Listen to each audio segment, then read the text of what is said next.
Une femme a été amenée en salle d'accouchement lorsqu'elle est entrée en travail pour donner naissance à son enfant. Pendant les efforts, le destin l'a rattrapée. Elle est décédée après avoir mis au monde un beau petit garçon. Son mari, profondément affligé par la perte de sa femme, prit le nourrisson et le confia à la sœur de la défunte pour qu'elle s'en occupe. 7 mois plus tard, l'homme se remaria. Dieu le bénit de jumeaux, un fils et une fille, avec sa nouvelle épouse. 3 ans plus tard, il ramena son fils orphelin chez lui pour qu'il vive avec eux. La nouvelle épouse ne s'occupait guère de l'enfant.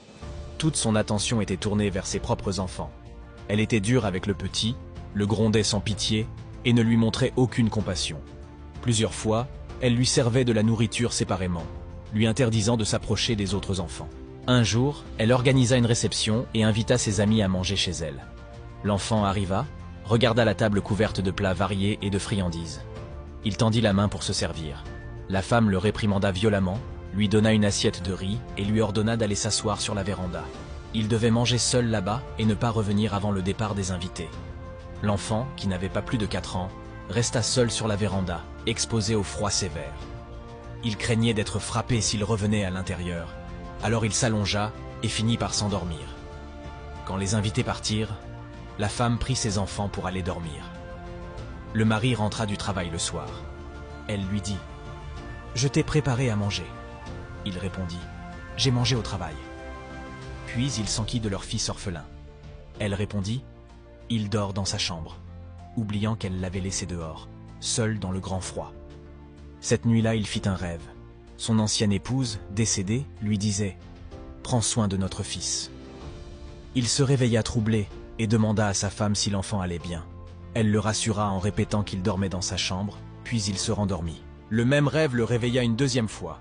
Encore la voix de son épouse lui répétait « Prends soin de notre fils ».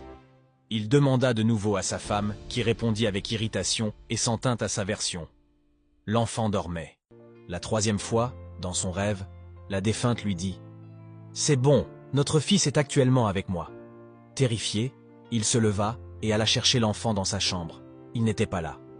Il fouilla toute la maison sans le trouver.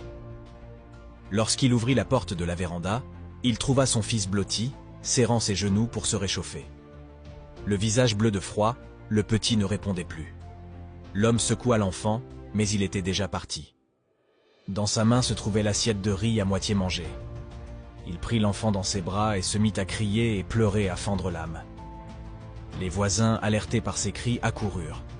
La femme, choquée, s'enfuit de la maison en voyant l'état du mari qui criait « Si seulement je t'avais écouté quand tu m'avais averti.